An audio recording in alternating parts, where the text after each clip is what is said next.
It's 11 p.m. You feel a weird flutter in your chest. What do? If you're like most people, you don't call your doctor or go to urgent care. You grab your phone and type in your symptoms into an AI chatbot. And here's the thing, that's not crazy. It's actually pretty smart, if you know how to do it right. Do it wrong though, and you can spiral into panic over nothing or talk yourself out of care you actually need. Over the next 10 minutes, we'll cover how to use AI to make you healthier and the pitfalls to avoid so you don't get hurt in the process.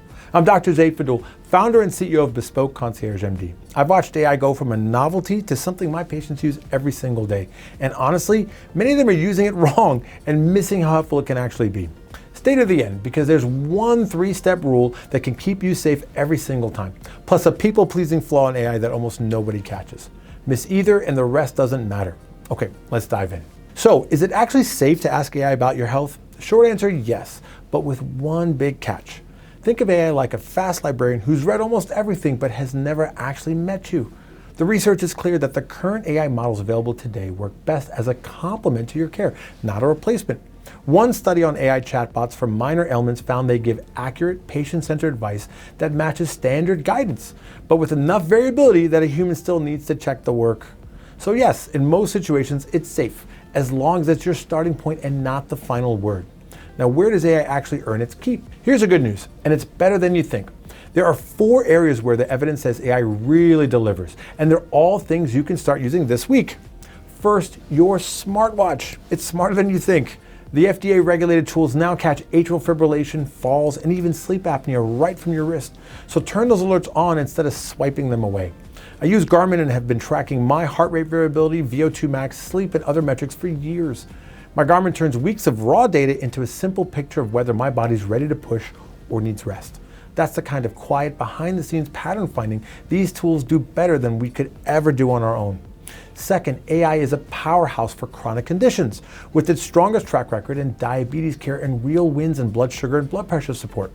Third, it's your habit coach with apps for diet, quitting smoking, getting active, and mental health showing real results, from more steps to better eating. And fourth, it's your prep partner, translating confusing jargon, sending medication reminders, and helping you walk into your appointment ready to go. Each of these spaces can be dramatically improved by incorporating AI. But knowing what it's good at is only half the battle. The real magic is how you use it. So let's review that playbook now. These are the moves I wish every one of my patients knew. Let me tell you about one patient in particular. She uploaded her labs into ChatGPT before her visit, learned what her elevated markers meant, and walked in with 3 really sharp questions instead of a blank stare. We caught a trend early that a rushed appointment might have missed. That's AI at its best. Not replacing me, but making her a better partner in her own care.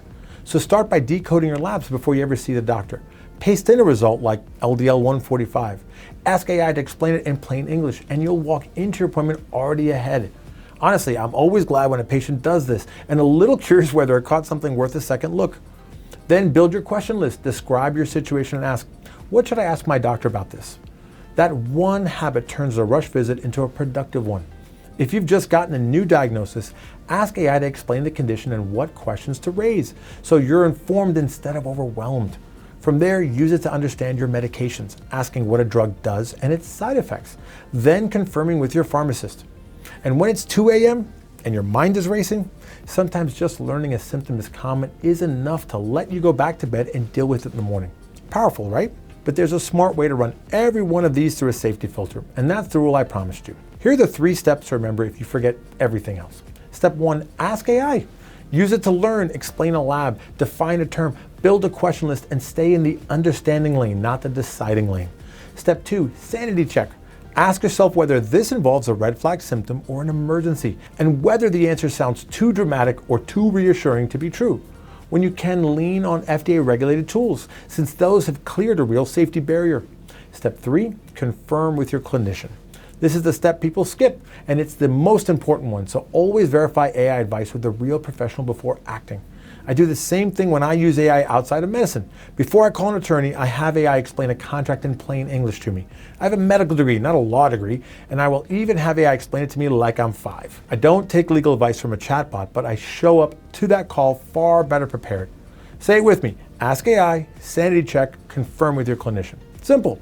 But how you ask matters more than you think, and that's the people-pleasing flaw I promised you. Here's a trap almost nobody warns you about. AI has a people-pleasing problem. Researchers call it sycophancy, but in plain English it means AI tends to agree with you and hand you the answer it thinks you're hoping for, even when that answer isn't true.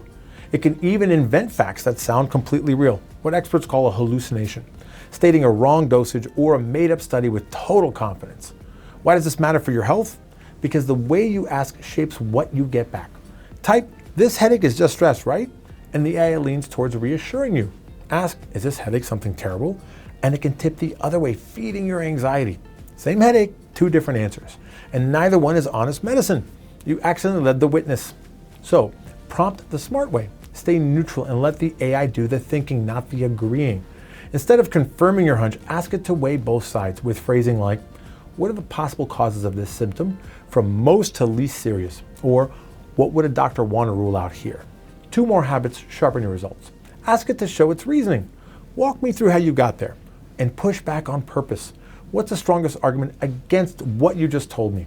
Bottom line, treat AI like a second opinion that needs a skeptic, not a cheerleader you're trying to please.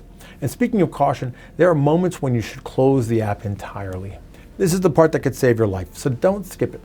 There are times when you put the phone down and act. In a true emergency, crushing chest pain, sudden weakness or trouble speaking, severe trouble breathing, or thoughts of self-harm, you don't open an app, you call 911. The same goes for new red flag symptoms like a new lump, unexplained weight loss, unexpected bleeding, or the worst headache of your life.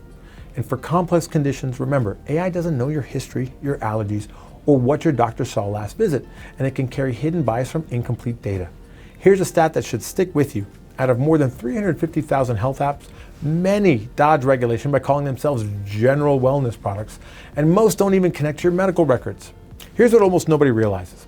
The most powerful way to use AI isn't alone at midnight, it's your doctor using the right tools on your behalf. At Bespoke Concierge MD, we put AI to work exactly where it's most effective. Take the Jona microbiome test. It turns a flood of overwhelming gut data into a clear set of personalized insights. When paired with a physician who reads it in the context of your medical history and clinical picture, it can be a powerful tool to promote your health. The data without the doctor is noise. Together it's a plan. And this solves the real fear. The data shows 50 to 70% of patients worry about losing the human connection with health AI. The answer isn't avoiding AI, it's having a doctor who wields it wisely. Let's tie this all together. Here's everything in one breath. Use AI today to decode labs, prep questions, manage conditions, and coach better habits. Then run every question through the rule. Ask AI, sanity check, confirm with your clinician, and never use it for emergencies or red flag symptoms. Done right, AI doesn't replace your doctor, it makes you a sharper, more empowered patient. But the very best results come when your doctor uses these tools with you. That's exactly what we built at Bespoke Concierge MD. A concierge practice for people done being a number, with same-day access, real unheard conversations, and a physician who brings advanced tools like the Jona microbiome test right to your care. You bring the questions, we bring the context, the technology, and the relationship no algorithm can replace. If you want a doctor who uses these tools with you, the link to learn about Bespoke Concierge MD is in the description. This is the first video in our AI and healthcare series. The video on the right is about AI and your brain health. The playlist on the left covers AI and healthcare in detail. And hit subscribe because I publish evidence-based medical content every week that could change your life. See you in the next video.